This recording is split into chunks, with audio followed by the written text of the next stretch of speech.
Good morning, good afternoon, and good evening, wherever you are in the world. And welcome back to the Champions Esports series, where tonight we make our way into round 8, where we're taking a trip over to the North Americas. We are heading to the Autodromo Hermanos Rodriguez, where we head over to Mexico City for the 8th round in this championship. My name is Max Ring. I'll be taking you through all the action this evening, and it should be a very, very eventful one. After Ventauri succeed with their double podium last time out, they start their little bit of a clawback in the championship fight, but it's still really between Porsche Leaders Igniters and also Ventauri for that. Tomas Enge for that top spot, with Ventauri with that performance last week slowly seeing themselves creep into contention with not long left to go in this season. Sorry for the slight delays to schedule. Well, we're just waiting for a few drivers to join in the lobby. We will be getting underway ever so shortly, but let's quickly have a look at your team standings to show you the picture of what's to come tonight. So, Tomas Enge take the championship lead by one singular point over Shizu Cedars Igniters after Baku. It was a very, very tense end to things with a late safety car causing some drama. It was Ventauri Ryan Modler who came out on top in that one.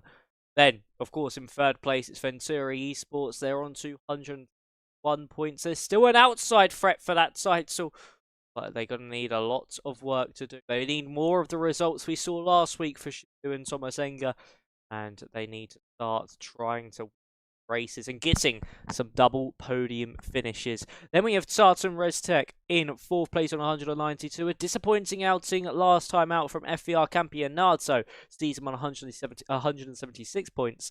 Then it's RSC on 153, ETA on 139, and then you got Onib on 86, Azuri on 78, and International Racing Team IRT in last place on 49 points.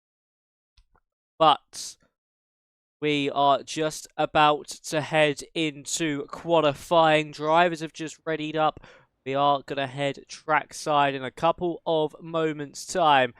And ladies and gentlemen, as we head over trackside now, I think the weather has taken a bit of a twist. Yes, it has. We are going to be on the intermediate compound of tyres here at Mexico. You wouldn't expect it to rain, but it certainly has. This might throw some jeopardy into the mix. Might certainly see a few shocks for a potential pole position from the drivers this evening. Only 18 cars in so far. We are missing 2 of the drivers. Not exactly sure who for. I think there might be both the AZR cars that we are missing here this evening. But we do have drivers now making their way out onto the road. Also, don't usually show the tyres on the left-hand side in qualifying, but knowing it's the intermediates, knowing you can do multiple runs on the tyres, I think it would be best to have a look at what lap hold the driver's tyres will be once they keep selling laps. Of course, it doesn't look too wet on the circuit so far compared to what it could be. It's just a little bit of a greasy surface at the moment. You can still see the rain getting onto the circuit. And it's just had a nice sheet of water to the circuit now. For Ryan Modler, he's the first one out to test these treacherous conditions. Of course, going to make things even harder through that middle and final sector. Going to be a little bit more easier to invalidate. And after he win last time out, Modler will be looking to try and make it. 2 wins on the bounce, but we are going to look on who can take pole position. His teammate, of course, Simon Engel, who we saw last week, who actually took pole in that race in Baku. But here we are then with Ryan Modler, the first driver to test the conditions, the first driver out on the circuit, and he might have to contend with some traffic as he makes his way throughout his lap. So, making his way down into turn 1, of course, such a long straight in the dry. It feels like an eternity in the wet. Then you slowly just put that brake pressure down. In these conditions, under the brake, you just pretend you have an egg that you just can't crack under here because you've got to see yourself locking up those fronts and ruining your lap entirely. First sector split, a 30.9 from Ryan Modler as he now makes his way through right-hander of turn 5 and then into double apex turn 6 and 7. Yellow flag in the final sector as drivers just try to build some space onto the circuit. A little bit wide through 8, a little bit slidey as well now as we head into the S sector. And what's this going to be for Modler through the middle part of the lap, still just about keeping the car valid and within track limits. Now onto the brakes and above. Of course, natural understeer on a dry will be even worse than the wet. You can just see him fighting with the rear of the car right now. And into that final corner, the Peril Tada. What's this going to be for Ryan Modler as he crosses the line? So 1:26.1. Let's see what Zalan Bieda is doing. 1 minute 3.9 in the middle sector. This is going to be our next representative time, I think. Actually, no, we have one of the Aston Martin cars coming to the line. That's Dennis Langrock. Now heading up to the line. It's a 25.8 from him. Back over to Zalan Bieda. What is Zalan going to be able to do for FVR, who had a shocking Azerbaijan? And it's not started off strongly for him. A 26.5 from the FVR man. We then have one of the Mercedes. Is that Lorenz? No, it is going to be Alessandro Finn, who goes 4th fastest. Definitely aborted that lap and will be looking to go again. Simon Engel is going to be heading up to the line, invalidated lap, but would it have been for Simon? 26.0 would have been enough for 2nd fastest. Odin goes to 4th. We'll go back over to Lorenz Patton. He makes his way now through the final corner across the line and goes fastest of all there for Tartan Restec. That is a very strong lap time indeed as Scott Holmes goes up to 3rd fastest. Ryan Bakar, is he pushing on? He's a little bit further, not so far around the lap. Here comes Drastic Blaze. He goes into 5th. Isaac Leet now up into 2nd place, but he's still quite a way shy of Patton, who is going to be 4/10 clear at the moment. A spectacular lap time so far as Modler pushing on that one, though, decides to come into pit lane. Was up by nearly a 10th, but I think invalidated. Not have the fuel to go for another run. Danico to the line for the ETA boys. 38.7 from him, so definitely aborted lat attempt. Simon Engel is now pushing on.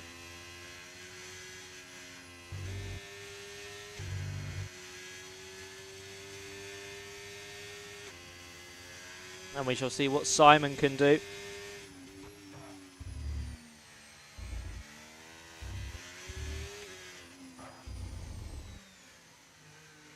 Now makes his way through the tricky final sector. Of course, it's tricky to get the power down in the dry. It's even worse in these conditions. He's actually aborted the lap.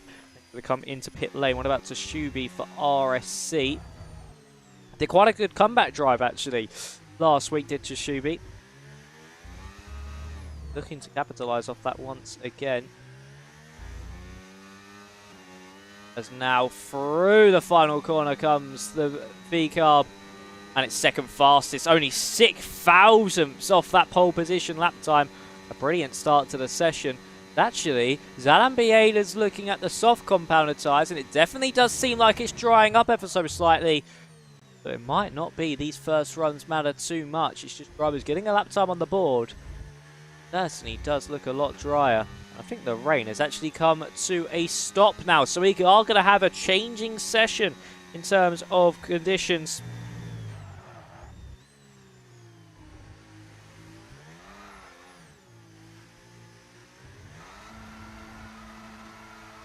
And we are going to see those soft tyres surely come out to play. But the question is when. Of course, the track will still be greasy at the moment.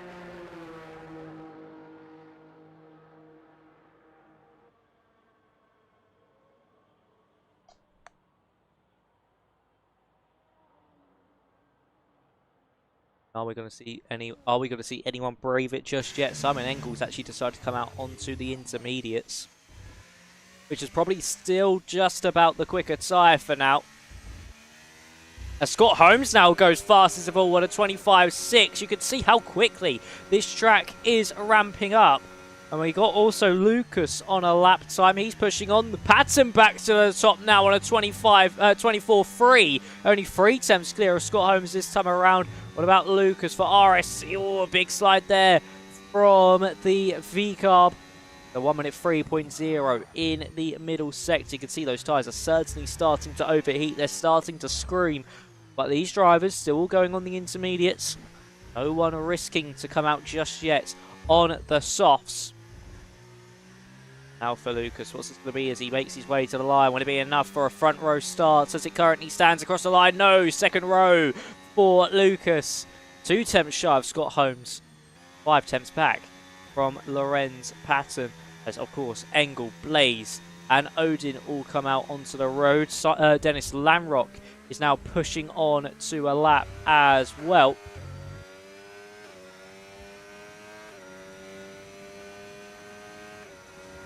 And in the first sector, he's up by half a second. Baku now to a top, a 1:23.7. Time certainly tumbling as this track gets drier. Of course, it gets faster as well. They're going to have more grip on these intermediates, but the only issue is if some of these drivers time it wrong, they might not be able to get a lap on the softs. But of course, when you go onto those soft compounder tyres, you want to be the last one round. You want the best of the track conditions.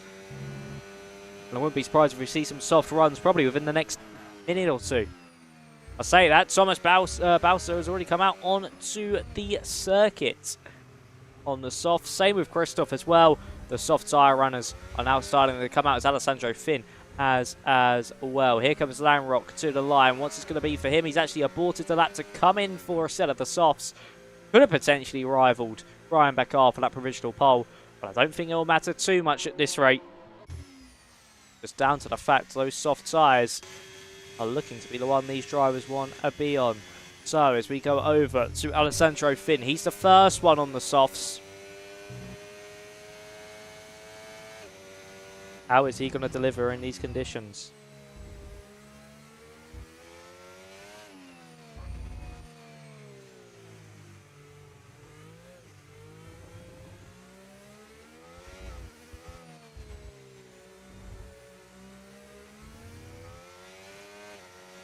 So then, for Alessandro Finn, first driver to attempt the soft tyres. Everybody else who's coming out on a lap now is coming out on the softs, so they see that they have gone quicker. But how much quicker is going to be the question. It's been a very mixed session so far in terms of conditions. It started off with it pelting it down with rain. And over the course of the past 10 minutes, it has slowly got drier and drier, and you can just see how cautious they have to be on the power. Finn, I think, has actually aborted the lap. He's 1.6 seconds down. Odin to the top now on a 23.1. If Onib could potentially steal a pole position, what a shock that could be. Or even the likes of IRT, who are currently last in the team standings.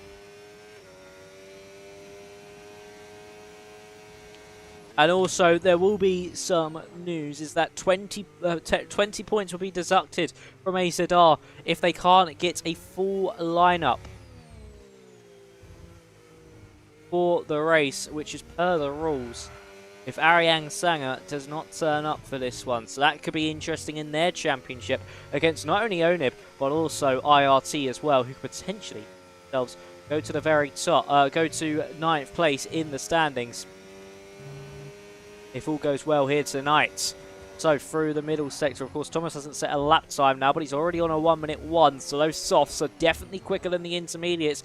And there's the crucial factor. DRS is now enabled. And for Tomas, he's got a little bit the wrong time, because he's going to bleed so much time compared to the others now throughout this lap.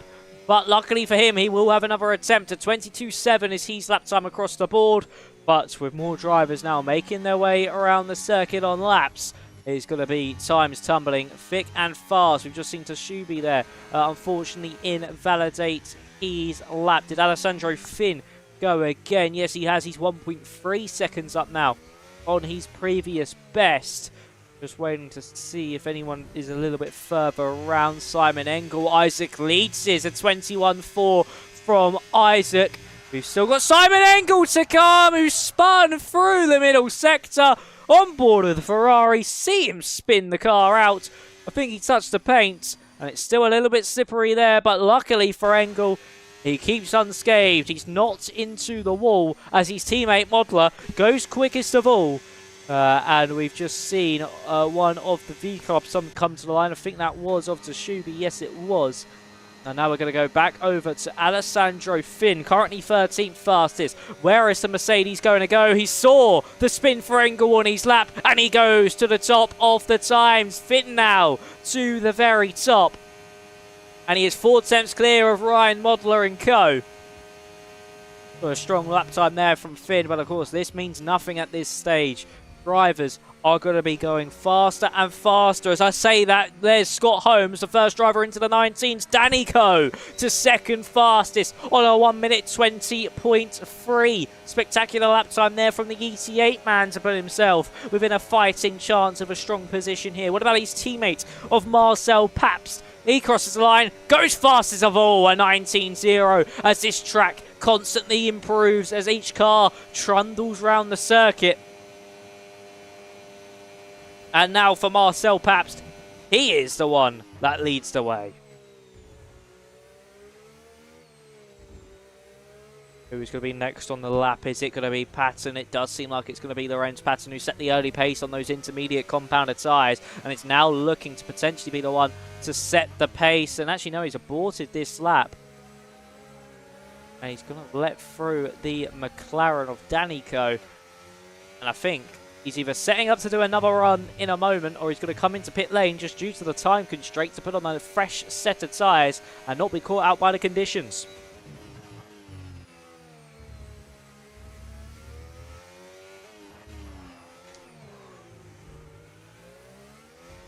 Drastic Blaze now goes to the top on an 18.1. That's how much these laps are progressing. That IRC are now onto the very top.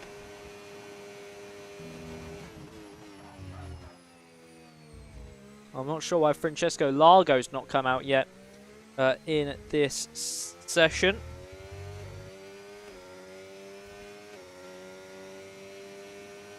I think he's just waiting till the very end because he knows these laps aren't going to be representative just yet. These are the ones that are going to be representative, and you can tell by Blaze being so high and far ahead of Marcel Pabst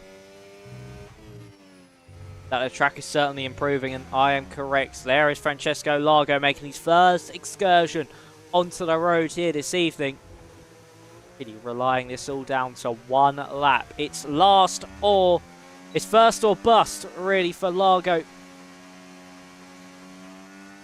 That's what he's going to try and put all his money onto. That's why he's stayed into the pit lane for so long.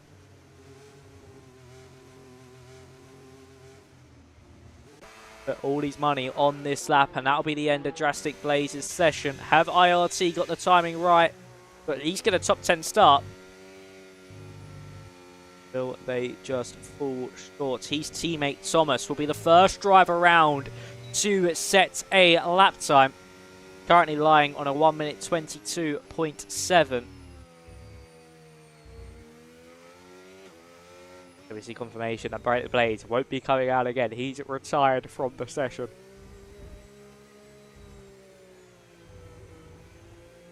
All eyes now turn to teammate Tomas.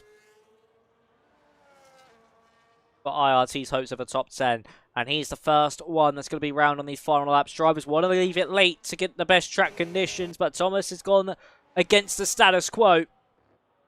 And he's gone well before the rest. Heading down into turn 1 now. Braking at the 100-meter board. Down to third gear over that first inside apex curb. Then ride the second and the third apex curb nicely. Bring the car out to the left as you slowly put that traction down. Of course, track still going to be slightly greasy, where it's very, very green. There's going to be a lot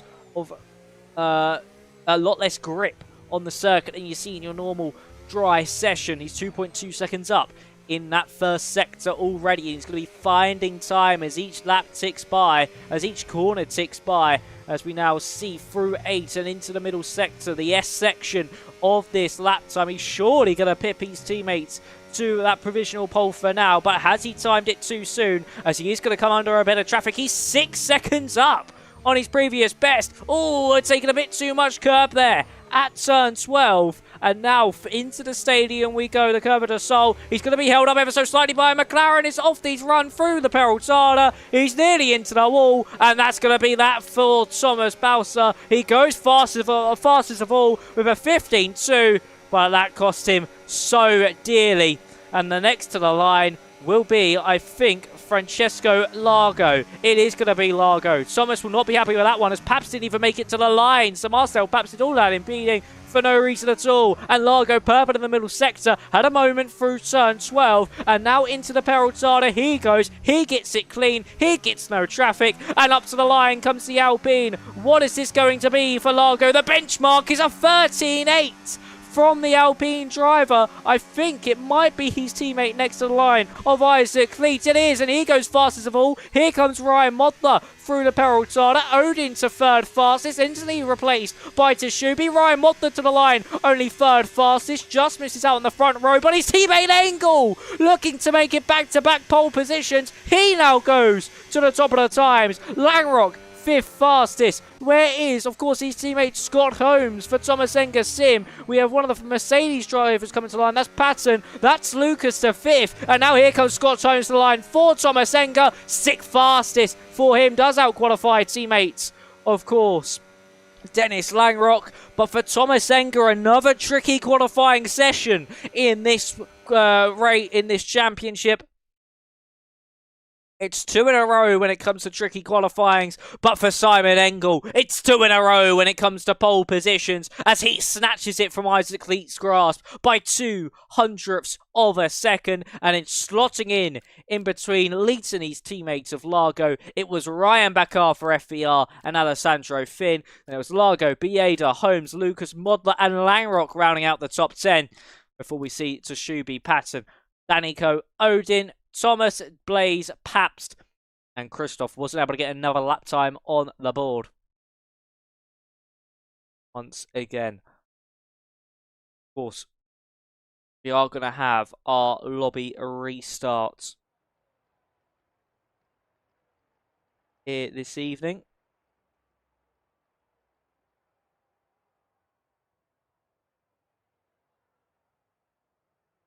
Every driver stays in session. Get things turned around.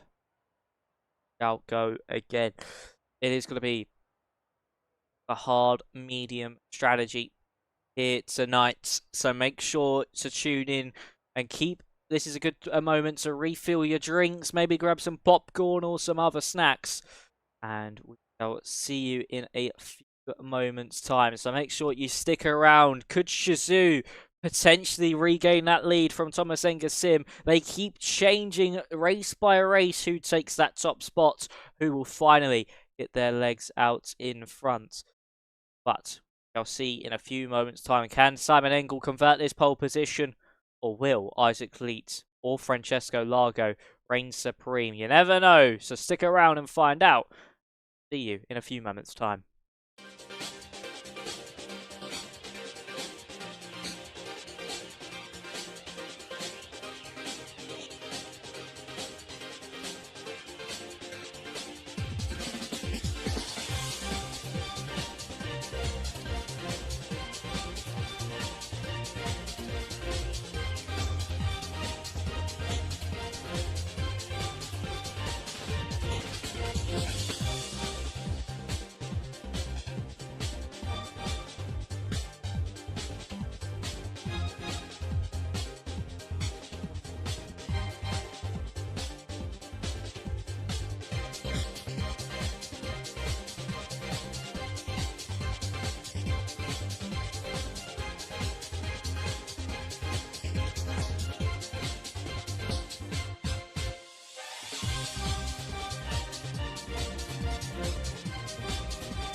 Oh, welcome back trackside, ladies and gentlemen. Welcome back to the Autodromo Hermanos Rodriguez, where we are here for round 8 of the season in Mexico City. Of course, it is Simon Enge and Isaac Leet on the front row of the grid for Ventauri, and also for Shizou Seeders United, the team second and third in the standings.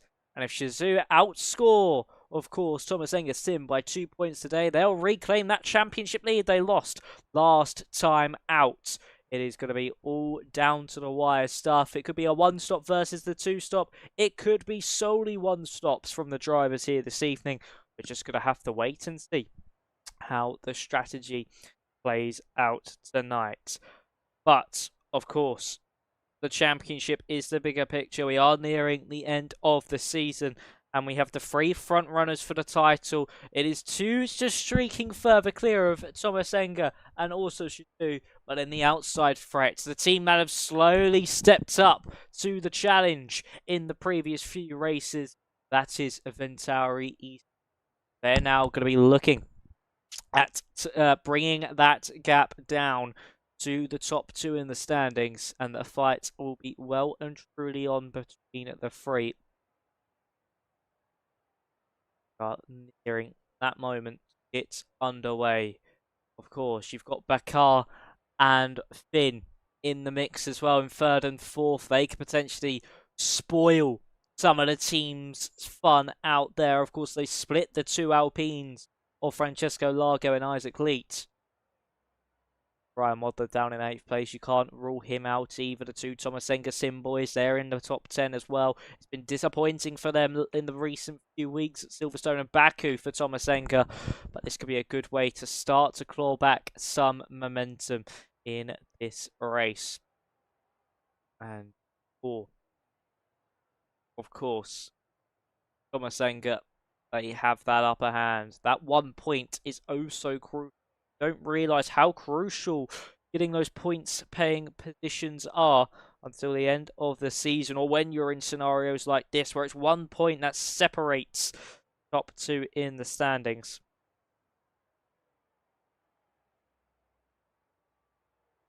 So we really are now into crunch time of the season. Not many rounds left to go. Of course, we've lost that break week. I think after this, either after this week or next week, there will be a trip to Budapest. But we are now here for the 5 red lights. It's Enge and Leet on the front row, and we're underway here in Mexico. And it seems to be a fantastic start from the Red Bull of Ryan Baku, who's already got past Leet, and it's now drawing alongside Simon Enge, and it's got ahead of Simon Enge heading down into turn 1. Alessandro Finn's also got the jump on the front 2, looking to the inside of Ryan Baku. They're side by side through turns 3 and 4. Largo's actually got past his teammate as well, as Alessandro Finn forces Baku wide, and here comes Simon Enge to maybe fight this one back. Can he reclaim that race lead from the pole position? He lost down into turn 1. He's around the outside now of Alessandro Finn, not able to get the move done. Baku now fighting back against the Ferrari, who's on the hard compounder tyres compared to the Red Bull's mediums. Surely the traction should favour Ryan Baku, and it does. Scott Holmes has been able to make his way past Alan Bieda. There's someone off in the background, that's Lawrence Patton, who has gone off the road. Contact between Paps and Drastic Blaze as we now see Lucas squabbling away with Dennis Lanrock through the S section. And making our way into the stadiums we will go. And it's going to be Lucas trying to swing it around the outside with the inside, but blocked in ever so slightly by Zalan Bieda. That's allowed Lanrock to go later on the brakes. A little bit of contact between the front tyre and the rear left tyre of Lanrock. More contact between the pair as we now make our way to the main straight. Finn nearly a second clear of Ryan Baku, and is Lucas going to essentially strike another attack heading down into turn 1. You've also got Ryan Modler potentially looking for a move here as well onto Lucas. Here comes Modler looking to the inside line. It's Lucas to the outside of Lanrock. The Ferrari late on the brakes, not able to get the move done as Lucas now sends it to the inside into turn 2. A fantastic scrap happening between all these drivers in the opening few tours. as we're now going to see Ryan Modler fight back against Lucas. To the inside he goes to get that 9th place back away, but actually gets bogged down over the curb. That invites Tashubi now to the inside. The V-Cars for RSC working absolutely beautifully at the moment. And is Tashubi going to see himself through on Ryan Modler? Surely he's not going to hold it around the outside through turn 8.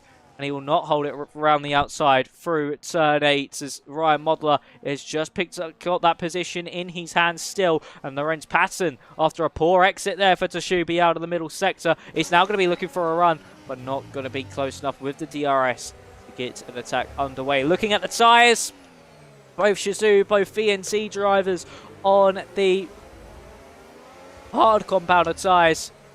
And then you've also got Dalan Bieda on the hards as well. Everybody else on the medium compounded tyre. As actually Alessandro Finn has broke DRS now to Ryan Bakar, and that might leave Bakar under threat from Simon Engel behind.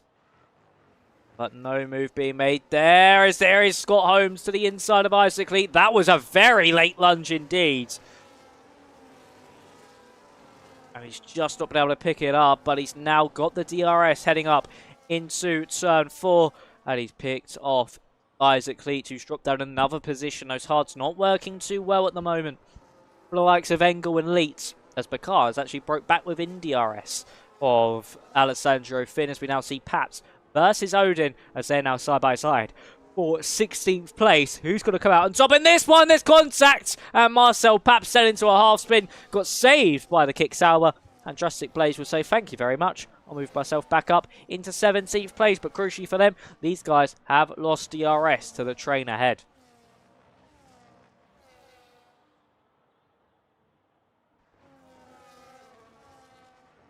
So as we look back at the front of the field, Alessandro Finn, yes, he may have broke DRS last time around, but we have seen the fight back here from Ryan Bakar. Patton was fighting away with Danny Coate over 12th place.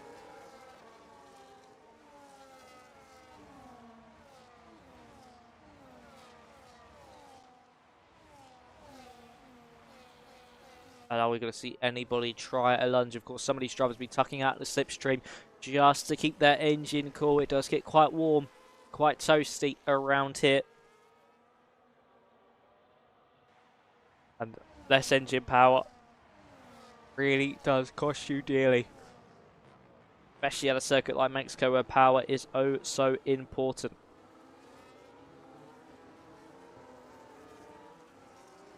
This is now where drivers are going to set into their rhythm, set into their race.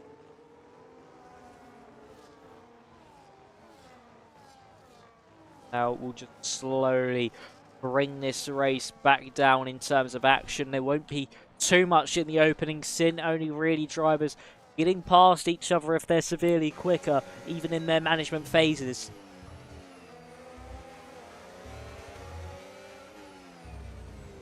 But soon as well, we'll see the tide turn for those hard tyres to be the better tyre than the mediums.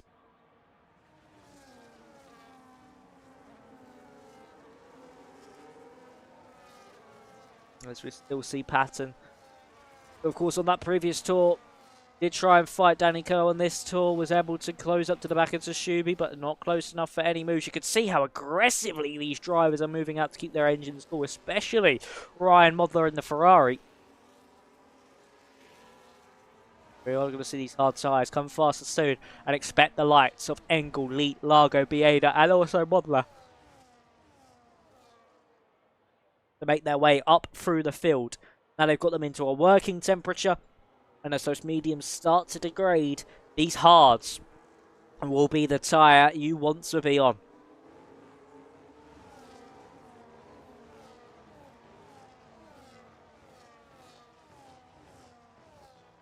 Lovely shot through the S as you cars snake through this middle sector.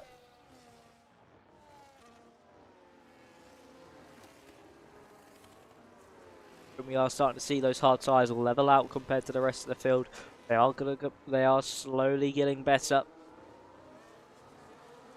See it with the likes of Simon Engel and also Isaac Lees as they've been able to get closer to the cars that they were chasing. Oh, with the DRS, I don't think there's too much that they can do in retaliation to see themselves through until they get that really strong advantage out of the Peraltada, or even turn 3 to get the move done.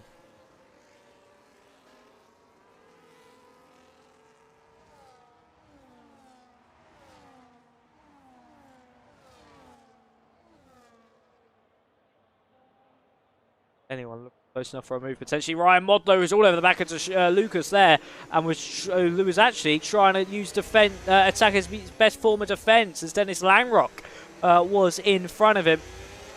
And for Ryan Modler, no move being made yet. It's really close to the back of the V-carb through turn 8. That's going to really affect his momentum, as the dirty air will wash him out at that stage, but he's still close to the back of Lucas. So are we going to see our first overtake from our hard runner on a medium runner?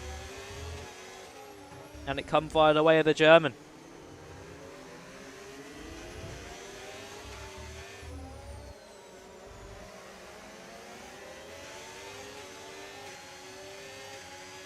So out of the Peraltada, Scott Holmes nearly dropped DRS to Simon Enge, but does still have it. We're also going to see a switch for the lead, as there goes Ryan Bakar, but back over to Ryan Modler. Is he going to be able to get the move done? Bakar, our new race leader for the first time since the opening lap, and now we're going to see potentially Modler get set this run up into turn 3, just like we saw, up into turn 4, like we saw on the previous lap. He's all over the back of the Lucas in the V-carb for RSC. Is he going to go for the lunge here, Ryan Modler? He's looked for it, he's gone for it very late. Lucas goes deep into the corner, and Ryan Modler says, thank you very much, I'll take that position from you. It's like stealing candy from a baby, because Lucas went deep, got caught out by Ryan Modler's half-hearted move, and we see the German up into 9th place. Expertly done there from Ryan Modler.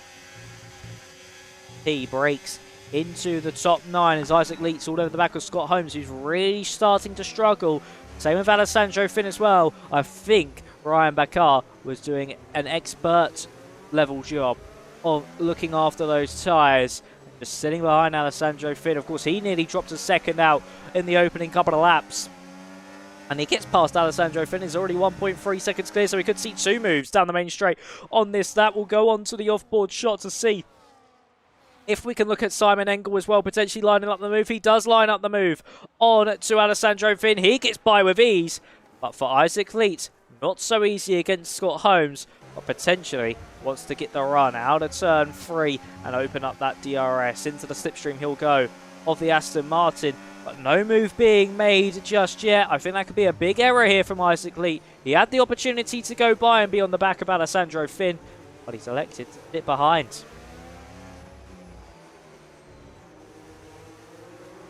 Simon Enge with the DRS is now within 5, after having that DRS down the main straight, he's within half a second of Ryan Bakar, as those hards certainly become the tyre you want to be on.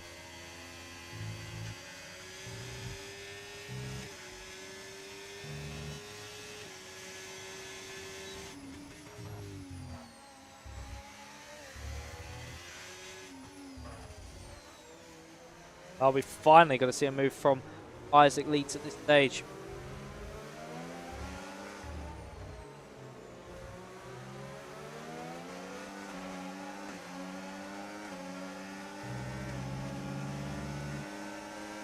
So here we are then with Isaac Lee, DRS open. He's got his teammate Francesco Largo just behind him as well, who probably want to follow him through.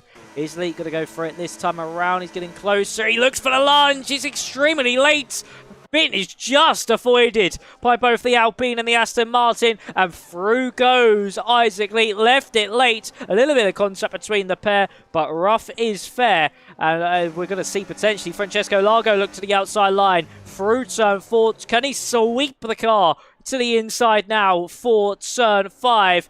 And he's just going to be able to pull this one off. Some more contact between Scott Holmes and one of the Shizou Alpines. And there's nothing Scott could do there. Just had to let him through. As Zalan Bieda is potentially going for a move and does get the move done into turn 8. As the Aston Martin, in the span of a sector and a half, has seen himself go from 4th place down to 7th. Really unfortunate there for Scott Holmes.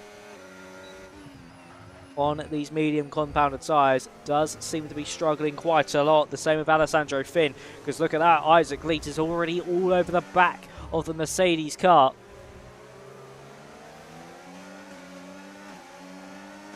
It's a nice run under Peraltada. It's going to be, of course, DRS open now for both cars. And it's all about the slipstream, all about the battery. Is he going to send a lunge to the inside, Isaac Leet? Or is Alessandro Finn going to defend it? He does defend it, but to the outside line goes Isaac Leet. Can break so much later than the Mercedes to the inside for turn 2.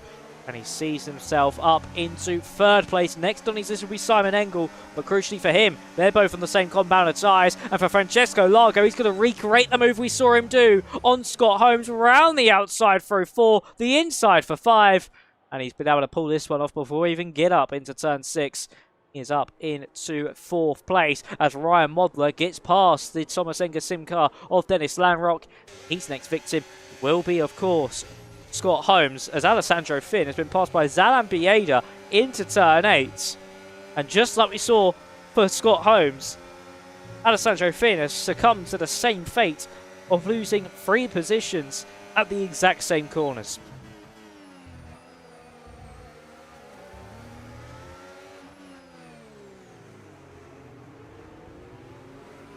As we go through the stadium section, it's lap 10 of 36. Across the line will be lap 11 as we see Alessandro Finn now darts into pit lane. Is that a little bit too early for the one stop? I would think it is.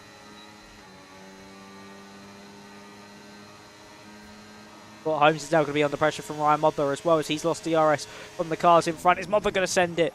No, of course, the German very smart with these moves. He knows what he's doing, very experienced in the scene. Be looking to make the move soon, as we say make a move. Here comes Simon Enge and Ryan Bakar, and he's able to get the move done just as they hit the brakes into turn 4. And we have another switch for the race lead. The Austrian takes back his pole position. He tries to convert that into a race victory as Marcel Pabst able to get past Odin. These drivers came in not too long ago. But for Alessandro Finn, he's the first of those main runners come into pit lane. Have an opportunity at trying to undercut the rest of the field and build enough of a buffer to hold on to the end. Will we see the likes of Home and Bakar in this? That'll be a big question as well. As Bakar's lost 0.6 of a second since being overtaken. He's got Isaac Leet now all over the back of him. He stays out for one more. Does Ryan Bakar. Scott Holmes stays out as well. It's going to be, of course, Isaac Leet now in prime position to get the move done on the Red Bull. And we've seen this scenario before on those previous few laps where we see Leet get close to the back of Bakar, but Bakar changing the status quo. He's changing the rhythm of this race, and he now goes in front of Simon Enge, who's now going to be put under pressure by Isaac Leet. Of course, Bakar with the battery, he's got the DRS as well, and Isaac Leet's not going to have any part of this. He's just going to sit behind, knows it's going to be too risky try and get past both cars as Danico comes into pit lane. Dennis Langrock did as well, as he's now fighting with Christoph on the exit and is able to get just in front by the time they hit the braking zone. But for Ryan Bakar, his DRS to stay ahead, and of course he can now maintain pace of the train and not lose ground to Simon Enge up in front, which would have been up in front of him, and actually put Simon on the back foot against Isaac Leet. Now really starting to get closer to the Ferrari car.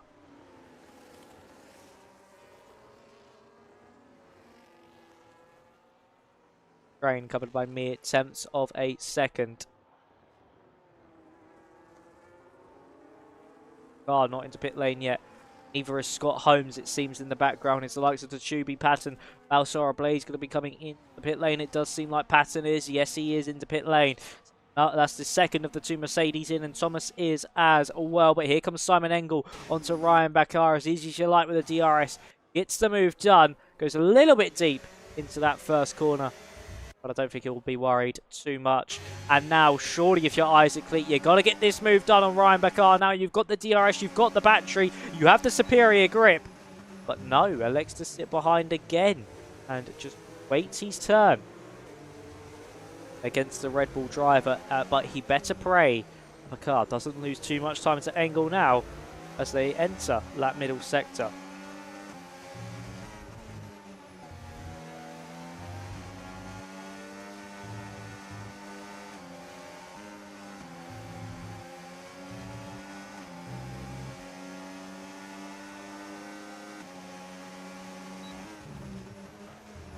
Baku now out of DRS range. That gap 1.1.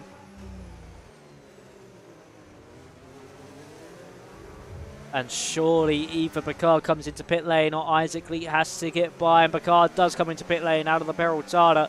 He will have DRS for Isaac Lee. And he's going to need to use it and use some battery as well if he wants to gain 7/10 of a second against Simon Enge in front. Might have just allowed the Austrian to break away as Holmes came into pit lane as well alongside Tashubi.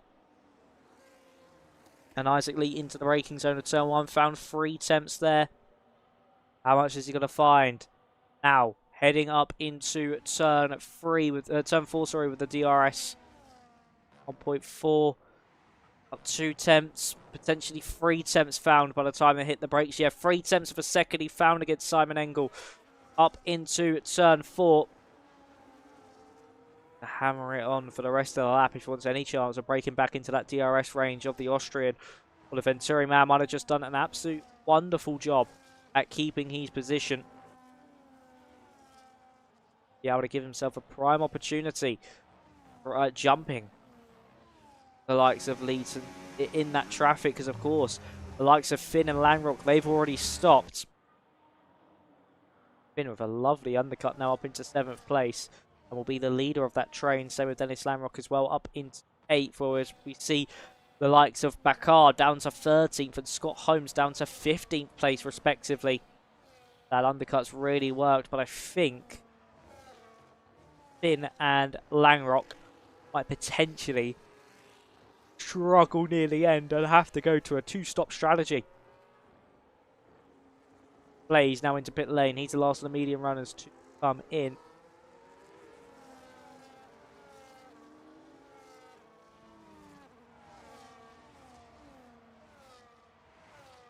And for Isaac Lee, not able to get close enough to Simon Enge. This is really worrying times for Shizou. They need to get an undercut, you would think, to have any chance of fighting back.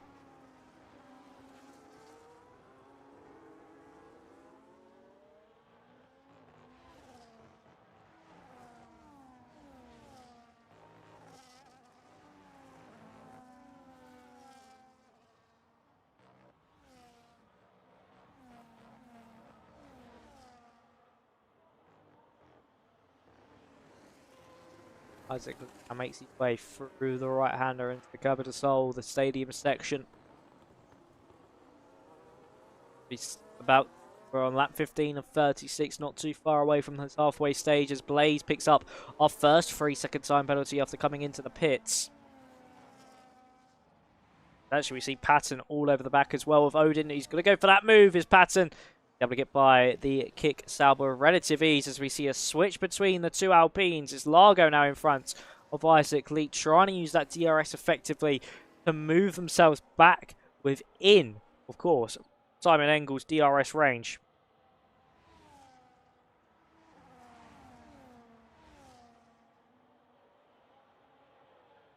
And Marcel Paps is also now able to make his way past Christoph, and also so is Ryan Baku, and he's going to try and make his way past Marcel Paps. Scott Holmes has got past Odin Tux, and Tashubi was getting past Danny Coe there as well. It's all kicking off at turn 1 in this train.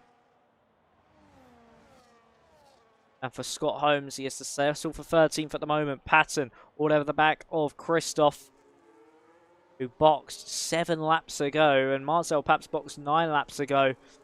They're definitely on 2 stops.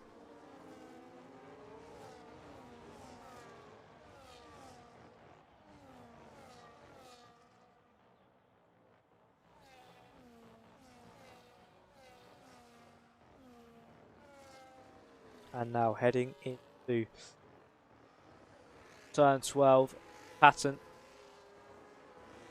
just sitting behind for now. Largo's nearly within DRS range of Enge. Just can't get close enough just yet.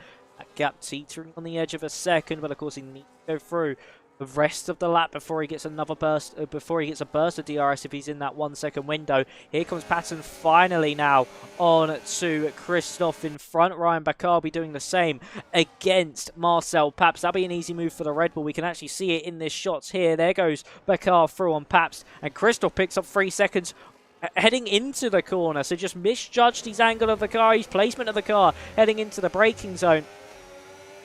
But Patton sees himself through. And want to now catch up to Marcel Paps, but a 3-second buffer for Bakar to close down on Lucas will be no easy feat at all. I think Francesco Largo ever so slightly missed out on DRS there. Yes, he did, but he has hustled a lot. He's gone wide there through turn 12. Is he going to get DRS this time around? 9 seconds. It's just gone to a second at the wrong time. And he's going to have to wait another lap now to get close enough to Simon Engel to go for the DRS and activate that rear wing. Heading down into turns 1 and 3. Does seem quite quick in the straight slow, does Francesco Largos. Potentially a low downforce setup coming the way of the Alpine. Shuby now makes his way past on Odin. Well, that 14th place looks like it was in the Perotada. Ryan Bakar, it's the fastest lap on his Grand Prix. That gap now down to 1.9 seconds between himself and, of course, Lucas. You see Lorenz Patton getting past Paps. You see Holmes getting past Christoph as well. Francesco Largo once again just coming below that 1 second mark. Clicks back up into it as he now makes his way through this middle sector. Won't have DRS again through into turn 12.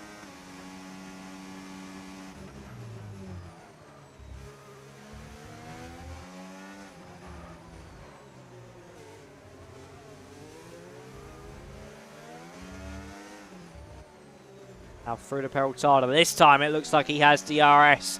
Does Francesco Largo. We'll have a look at the rear wing. Does it fly open now down this straight? Yes, it does. He does find his way finally back into the DRS range of Simon Engel. And now this race for the race lead is well and truly back on as this train now goes all the way down to Ryan Modeler.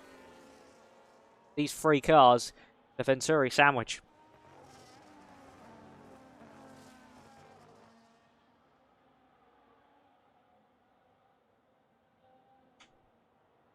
Scott Holmes is able to get past Marcel Paps now for 11th. 7 to Shuby once again onto Christoph. Of course, these drivers on the newer tyres will be carving their way through as Bakar actually just left Patton behind. It's 2.2 between Patton and Bakar. And the Red Bull is absolutely flying at the moment as there's Lucas looking for a lunge onto Dennis Langrock. But just no room at the inn. Now has to sit behind, but Bakar is flying at the moment in that Red Bull.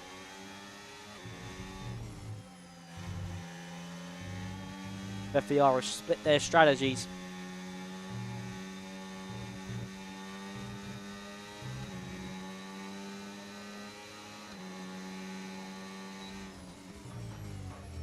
Brakes heading into the Curva de Sol for Ryan Bakari. Will have DRS onto Lucas in front, but the crucial factor is that Lucas will have DRS from Langrock.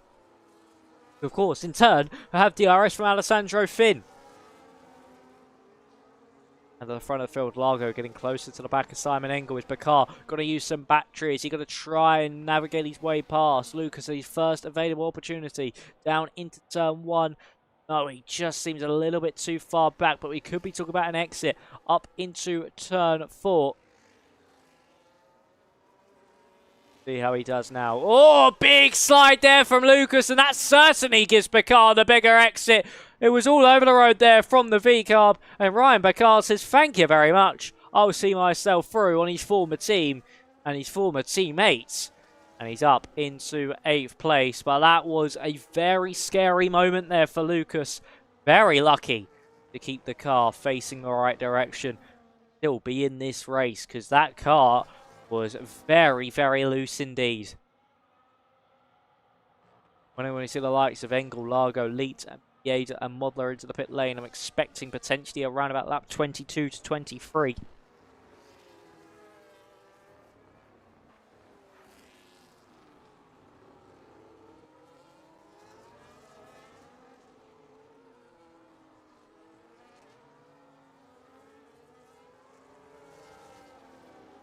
Isaac Leet has actually been able to get past Francesco Largo while all that happens, actually. Dropped out of DRS range from Simon Engel, so the switch hasn't really worked. the Shazoo's hands as Dennis Lanrock is able to get past Alessandro Finn, and this might now allow Ryan Bakar to get past Finn as well, because of course Mercedes won't have any DRS, and this is Bakar's best opportunity to now get by on Alessandro. Of course, these two are fighting for position at the front of the field not too long ago. This is for 7th place and for 2nd place in the train. Bakar to the inside, goes deep into the corner and was able to just slot back in front of the Mercedes, back things up, and that's now put Finn under pressure from Lucas behind.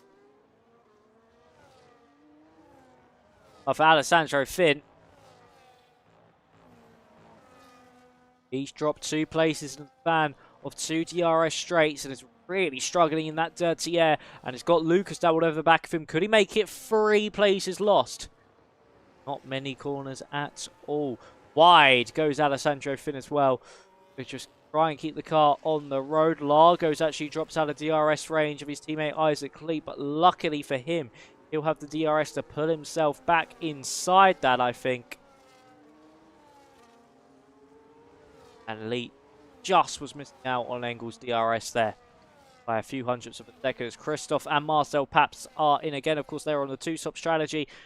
Lucas be close enough for a move on Finn. No, it does not seem so. Modler looking very racy in that Ventauri car. Not by just yet. Looking to do the up and under for the Ventauri. No, just sitting behind. Into turn 6. Elite and Largo, they've not got any DRS, and this really does put them under pressure, especially if Modler gets through. Make their way up the order quickly is actually Patton and Holmes have been able to catch up to the back of Alessandro Finn and Lucas quite quickly, thanks to all the squabbling that was happening between the likes of Bakar, Patton, Langrock, and Bakar, Langrock, Finn and Lucas in that train. Of course, it was nearly 3 seconds not too many laps ago. Now down to only a few tenths of a second. Isaac Leak that time round might have just picked up DRS. No, he's just fallen short at the detection zone, but he is getting closer to the back of that Ferrari on this tour. Certainly should get some DRS assistance. Largo starting to drop back. I wouldn't be surprised if we see a couple of the cars from this front train in on this lap for a set of the medium compounder tyres.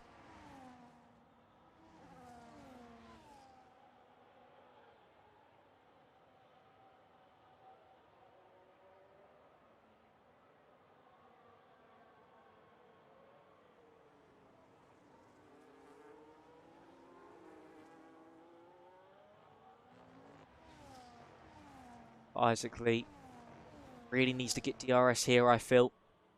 And he does. He does get the DRS, and that is crucial for his race. Going to be really within a fighting chance now into the stadium section. Keep getting closer and closer to the back. Oh, I say that, get closer to the back. A big, big slide out of the stadium section and into the barrel data, and I think that's cost him DRS for Isaac Lee. He did all that hard work to get within it, and he's now 1.4 seconds back as Bieda and Modler come into pit lane. I did say look out, and potentially a couple drivers might be into the pits by the end of this lap, and they have now finally decided to do so. Onto the mediums they go. How far back though from Dennis Lanrock do they come out? Will they be caught potentially in the traffic of Tomas and Danny Coe, which they will. But of course, these two will surely come into pit lane ever so shortly.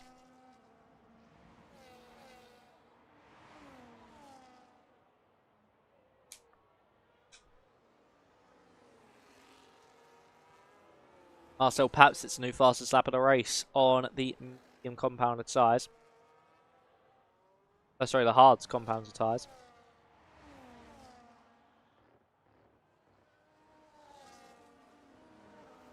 But now Bieda and Modler need an absolutely monstrous outlap if they want to jump both the Shazoo drivers. But the only issue is they've come out behind Danny Coe and Tomas.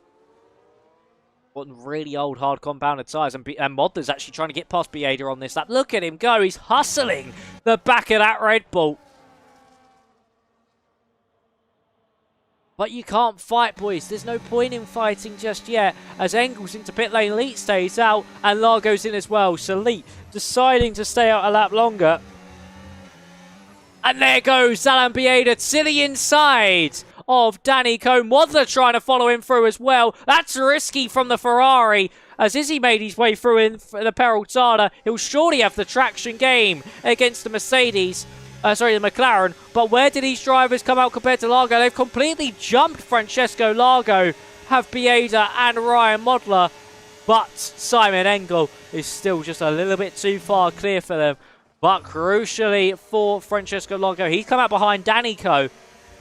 Bieda's been able to make his way past Tomas, and surely Modler will do the same now as we exit out of turn 3. And Francesco Largo is going to make his way through on both Tomas and Danico. And once again for Ventauri, they might have just hit the sweet spot when it comes to the strategy. But of course, they've got plenty of cars to trickle their way through on these medium tyres. They have to be aggressive. They have to push on. They have to try and carve their way through the pack. Of course, once they get to the back of Lorenz Patterns, it is just going to be one long DRS train. As we're going to see Isaac Leet into the pit lane this time around as well. Let's see how good this pit stop is for Isaac Leet.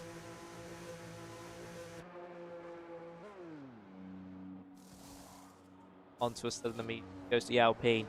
How far back does he come out? Compared to everybody else, Modler sits the fastest lap of this race. I think he's going to come out in a little bit of traffic as well as Isaac Lee, just behind Tomas, potentially making his way down into turn 1. Lucas gets the move on Scott Holmes as they're side by side out of turn 3. Lucas round the outside, and he has picked off the Aston Martin, and Patton's now all over the back of the Thomas Enge Sim driver as he looks to the inside line once again on Lucas. Patton tries to hold it round the outside. Now Holmes is holding it round the outside through turn 5. And he just can't see himself through. Maybe the up and under out of 6. No, nothing doing there. As Engel is nearly within DRS range of Shubi, who's 1.5 seconds back from this train. Is certainly going to heat up. And is Engel going to be able to convert that pole position into a race victory here this evening?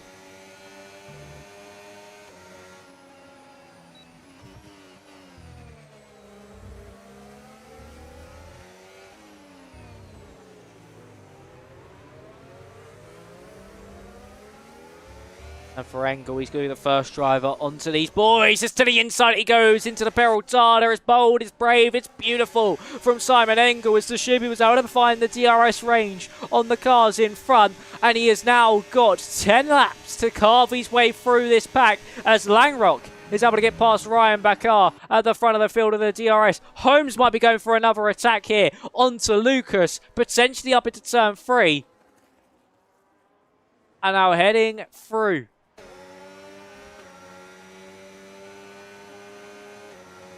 Up into turn 3. Actually, Simon Engel's been able to jump Lorenz Patton for that 6th place. He is really flying at the moment, is that Ferrari. And timing that pit stop perfectly. Might have just seen him hit the front of the field and pick up this race win. We saw Modler in the dying laps after that safety car in Baku carve his way through a few cars to pick off that race victory, and we might see his teammate do the exact same thing here this evening without the safety car, but being on that all strategy nearly into the side of Lucas. He risked the lunge to the inside of potentially the pair of them, but backed out as quickly as he possibly could as he saw the V-carb cut across his nose. But luckily for Simon Engel, he's still in this race. But crucially, Alessandro Finch dropped out of DRS range of Brian Bakar. Simon Engel now going to be able to get past on Lucas, maybe down into turn 1. We just saw Zalan Bieda get past Shubi. It's going to be in the slipstream of the V-carb now is the Ferrari as he looks to the inside line. He's later on the brakes, much more grip, and he's able to see himself through. And he's up into 4th place and potentially make that 3rd place. Finn will defend this one aggressively, but Engel's got the better brakes. He's got the better grip. The purchase from those medium compound tyres means he can send lunges from anywhere on the road against these hard compound runners, and around the outside he does go, and he picks up the 3rd place position from Alessandro Finn. The TRT driver drops out of the podium places, and we now see Brian Bakar locked in to Simon Engel's view. And surely by the time we reach the next DRS zone, Baku will have Engel to deal with as a DRS threat as Elite is able to get past the Shubi. Bieda is stuck behind Lorenz Patton for now, not being able to find his way through. Ryan Modler is trying his best to put as much pressure on the Red Bull to get by. He's got a full tank of battery, surely needs to use ever so shortly.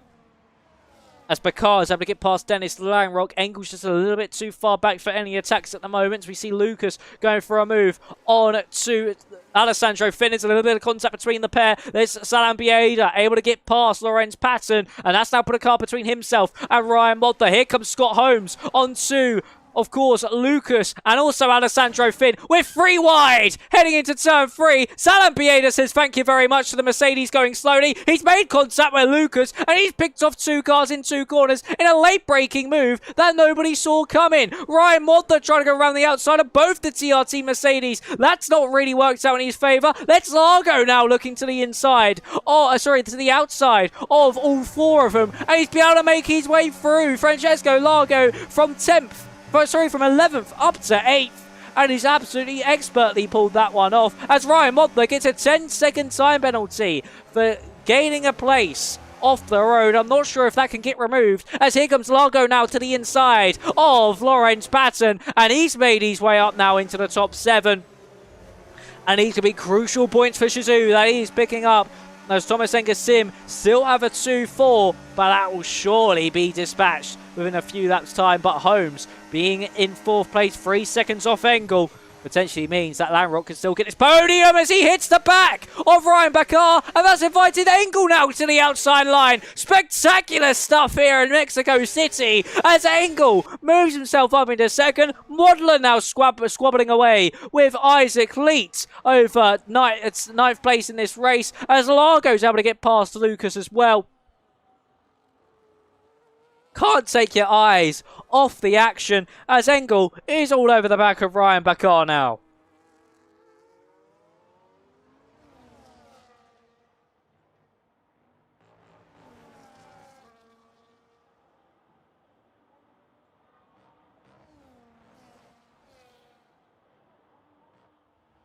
Baku surely won't be able to hold off Simon Engel for long, especially with the DRS that the Ferrari driver will have. And he's gone deep as well through the curve of Dassault.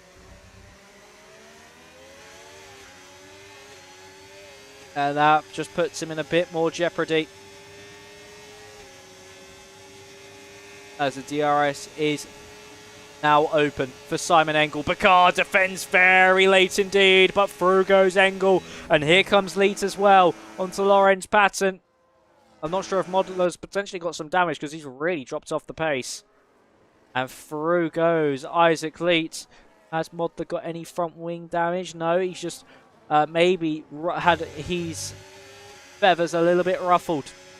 After that battling with the Mercedes pair, as to the inside goes Francesco Largo onto Scott Holmes. That was a very small gap and somehow no contact between either of them. But he does the up and under through turn 5 and into 6 we go. He is going to be ahead of Scott Holmes. That was spectacular stuff there from the Alpine.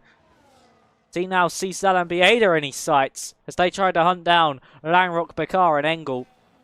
But that was a brave and beautiful move from Francesco Largo as he moves himself up into 5th place.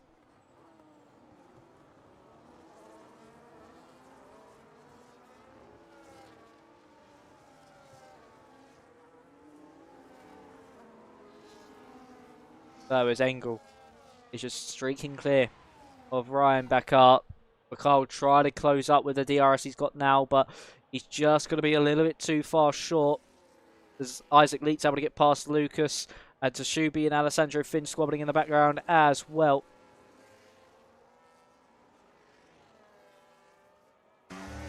Of course, Leet's next victim will be Scott Holmes, who would love to get the position from, as actually Largo's been able to get past Salam Bieda with the DRS. That gap 3.3 between him and Langrock. That might just be a little bit too much to bring down over the next 3.5 laps of this Grand... Sorry, 4.5 laps of this Grand Prix.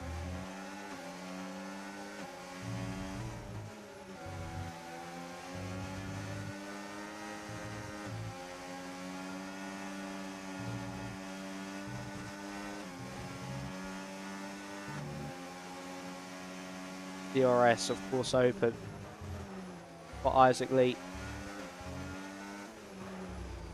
Quickly have a look at the penalty count just before Lee gets to run onto Scott Holmes. 10 seconds for that modeler. Blaze and Paps on 3 and Christoph on 6.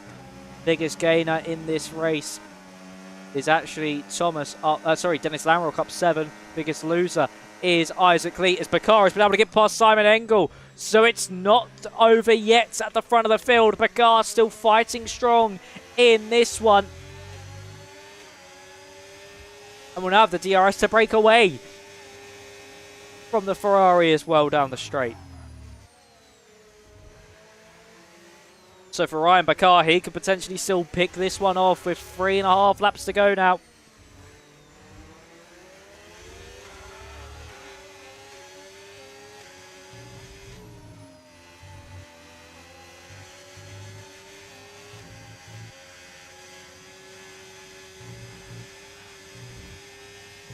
Oh, that's a big, big slide. For Simon Enge, those mediums might just be going away from him, and he gets a bit scrappy as well through 12.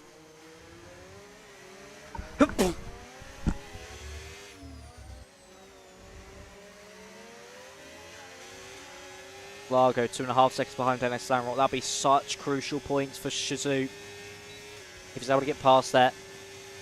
Here we see Simon Enge potentially have another attack, as Isaac Lee as well is getting closer to back of Scott Holmes. He needs to get this move done. Of course, the two teams at the top of the championship, they're currently running 6th and 7th. As to the inside, there's contact. Holmes sent into a little bit of a slide, but he's able to hold on to the position for now. And this all over 6th, 7th, and we're going to be DRS open. Now heading up into turn 4, of course. And Isaac Lee is just not close enough for that move. And he has to sit in that 7th place. Of course, Largo leading this train at the moment.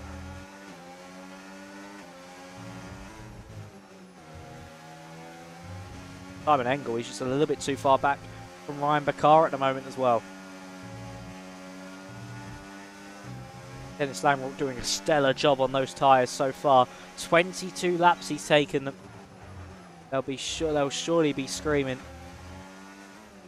I think he'll be very lucky indeed if he's able to complete this race without any potential mishaps on the final lap of a puncture, maybe. That, of course, can still happen. I don't know if exactly they're in puncture territory just yet. If not, he certainly drove a brilliant race either way. But he's going to be praying to those those tyres do not explode. As there's Lucas getting past Ryan Modeler. Up into 8th place goes Lucas. Isaac Lee now trying to go around the outside. Picks up a 3-second time penalty. And that is crucial for his race here with Scott Holmes. It's the fact he's picked up 3 seconds. And no matter what happens, Holmes will stay ahead, and also Lucas might potentially jump up the order as well and put another car between the Shizou driver and the Tomas Enge Sim man as we're on the penultimate tour of this circuit. Isaac Lee might have just thrown it all the way for Shizou here to try and reclaim that championship lead.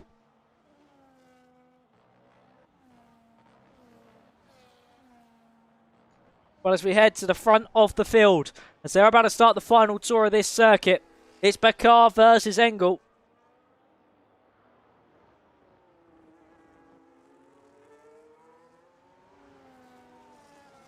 Who is going to come out on top here? Bakar got a really nice run at the Perotada. He's got plenty of a gap between himself and Simon Enge. He's got the DRS. He's using all the battery he can, but I just don't think he's going to get close enough at this stage. He won't be as they hit the brakes. through turn 1, 2, and 3. It's all going to be about this exit. Can Baku keep his nerve and get a good run? Enge with a little bit of a slide. You can see Baku got a potentially slightly better run than the Ferrari, who's going to have to try and send this one on the brakes if he wants to get the move, but he cannot do so. As Langrock into the back of Simon Enge. That could have been very costly indeed if he saw himself spinning round. You can't risk anything at the moment, Dennis, because you will be P3 as it stands. Take some big points for Tomas Enge, who I think will still just do enough to outscore Shazut. Oh, Baku spins! Baku spins through the final sector. Oh, and he's taken out his teammates! Baku spins round, rejoins the track, and into Zalan. It's all kicked off here on the final lap, and that means after the disaster in Baku, where he wasn't able to take that pole position and convert it into a race win, here Simon Enge is able to right his wrongs. He wins the Mexico City Grand Prix. Ryan Baku spins on the final lap after leading for such a long time, after taking it away from Simon Enge. Ryan Baku at the final hurdle spins round, and in the process of rejoining the road, takes out his teammates. Absolute drama for FPR here at the end of the race. That would have been such a terrific points all for them. But for Simon Enge, he's able to convert that pole position he missed out on in Baku after that late safety car. He dominated that race. And here in Mexico City, he may not have dominated, but he certainly has delivered here in Mexico. He put that pressure onto Ryan Baku. I wish we could get a replay of that incident, because wow, what on earth just happened there? Baku, out of all the cars Baku could have hit, it was his own teammate he took out. But your race finishes as follows. It is Enge from Langrock, Largo ending up on the podium. Big points there for Shazut. Then it's Holmes in 4th, Lucas in 5th, Leet in 6th, 7th for Patton, Baku 8th, Finn 9th, Shuby 10th, then Thomas, Modeler down in 12th, Danico, Paps, Blaze, Christoph, Odin, and our only non-finisher due to that last lap incident was Zalan Bieda. But wow, if only we could watch that back. Because we see Baku rejoin the road on his onboard shot. He tags a car and we see his sister car spinning round in the background, in the foreground, and into the wall.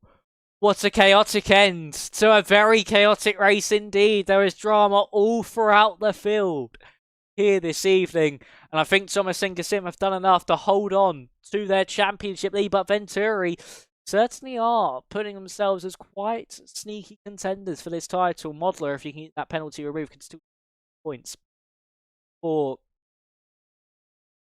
he's, of course, for Ventauri. But that was absolutely insane. What an ending that was here, ladies and gentlemen.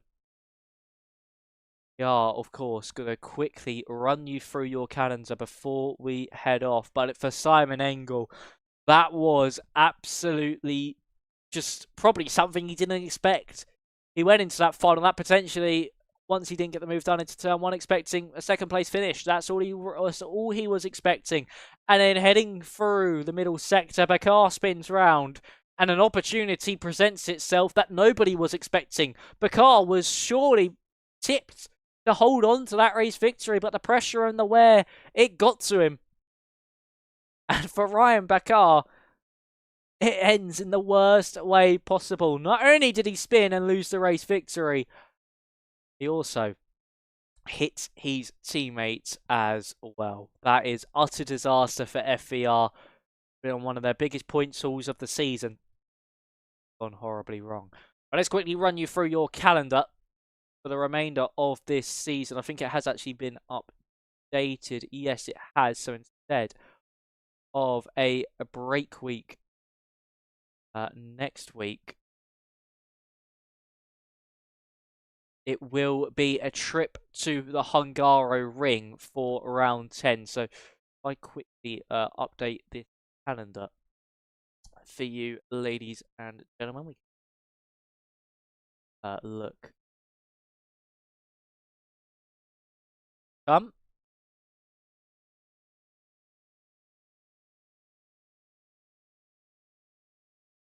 There we go. Fixed. So yes, next week we head over to Hungary, where we head to Budapest for round 9, Las Vegas for round 10. 10th of February, we're going straight through to the 24th of Feb at Saudi Arabia. We might be able to get some interviews in. We're actually going to get Simon Enge in for an interview. Going to quickly head over to the commentary box, and we're going to hear from Simon Enge. Hello, Simon. Can you hear me? Yeah, I can hear you. Hello. Well, first of all, congratulations on the race victory.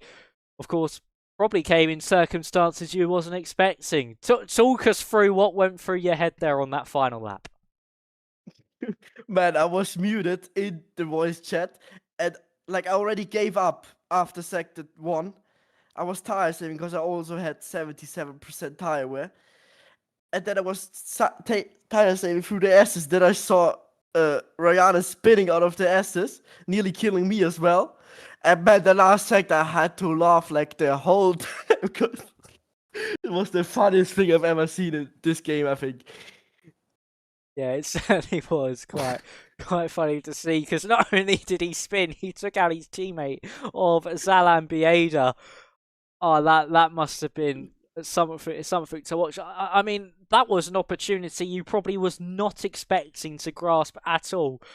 And then, because of you laughing in that final sector, you actually nearly lost the race to Dennis Langrock. Was it just a matter of hug the inside line through the final corner and pray you get to the line first? Yeah, like he can't do anything in the last sector when I defend inside. And yeah, that's what I did. So I won. Certainly was indeed. But overall, talk us through that race. How did you find things? Of course, pole position in qualifying, you were able to convert it this week. So yeah, just talk us through your race. How did you find things? Yeah, firstly of all, like I started the race with a thought that I will not even finish in the top 5 because I had like 1 hour practice, like 1 hour driving the track. Last time I drove the track was 3 months ago or something, and then out of nowhere I put it into pole. Like I don't know how I did it. Like the lap was not that good. Like I know that Ryan, my teammate, can do 0.3s, 0.4s, so the lap was still off, but maybe I was the only one who could handle the pressure, so I don't know. But in the race, I don't know why the hearts feel so good. Like I gapped everyone off the grid. Like Francesco still drove in, but I think he used even more tires than me. That's why I gapped at the end as well again. And yeah, then on the mediums, the first laps felt so wonderful that I pushed a bit too much, so I had no tires left at the last 3 laps. So I was not able to gap the field again. But yeah, I still got a lucky ending though. Yeah, certainly did. Count your lucky stars for that one. Maybe next week as well, if you're driving, potentially do 1 hour of practice again, and you never know, you might make it 2 in a row. But yeah, that was just an insane race all round. Just talk us through how difficult it was, even though you were on those fresh mediums. How difficult was it to make your way through those hard runners and make sure you stayed out of trouble? It was kind of funny. Like I don't know if you have watched sometimes on me on my overtakes, but my overtakes were quite good, and like I just used the grip advantage and drove by. Like it was not that hard because the grip was really insane at the front. Like at the beginning, I maybe even were able to brake 20 meters later than the others. So that was really easy to, or like not 20, but 10 at least. So yeah. Certainly, we did see some very nice moves, especially the likes of turn 12, and there's also one at turn 3 where you just came from miles back and were able to be able to pull that move off. And of course, we head to Budapest next time out here in CS. Will you be driving there for Ventauri? And if you are you confident around Hungary? I don't think I will drive because I'm not confident. Fair enough. Fair enough, Simon. But whenever you're back, good luck for your next race here. And yeah, congratulations on that race victory and go and enjoy your evening. Yeah, thank you. And one last message to my best penguin friend, Jack Harrington. Always remember, be the penguin, boys. We see us. Well, congratulations, Simon, and yeah, enjoy your night. Thank you. Right, not only gonna get one, are going two, are also gonna get Dennis Langrock in. Put him dragged in.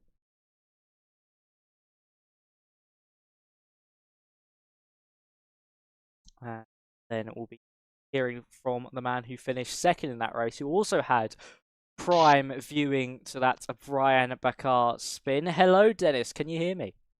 Hello, yeah, I can hear you well. Well, first of all, congratulations on that second place. We just heard from Simon about that final lap. Probably a position you wasn't expecting to get after the first sector on lap 36. Yeah, kinda. Like, I knew he was sliding, the mediums were done. I tried a kinda move in turn 4, but that move was kinda lost because I was driving into his back. I tried around the outside, but yeah, after the straights, trying to overtake is pretty hard, so yeah. And the spun from Ryan, I think he got a puncture, right? Was it a puncture? I don't think it was actually. I'm not too sure. The car didn't seem like it was bowing at all or Yeah. lifting off the ground. So I think he just genuinely got too much wear on the tire, potentially overheated. He spun round. Because it would be kinda funny because I think he pitted lap 14, lap 13. I pitted lap 11, like 3 laps difference, and yeah, I was like around 80%, so I don't think he got a puncture, but yeah, it was kinda close. I was nearly driving into him. Kinda shocking moment at the end. And then I tried in the stadium section to go for a move, but my tires were as well done. I was just sliding. Yeah, Simon able to hold on there, of course. Yeah. Simon was saying he was laughing through the whole final sector, so he was a little bit Yeah. unconcentrated there. And I did say that you did actually nearly pip him coming to the line, but him holding that inside was just a little bit too strong. And that traction as well on those hards must have been absolutely awful for those final few laps. Just talk us through those final few laps. Once Simon caught up to the back of you, was you kind of just expecting Simon to get by you and then just break away and go into the distance?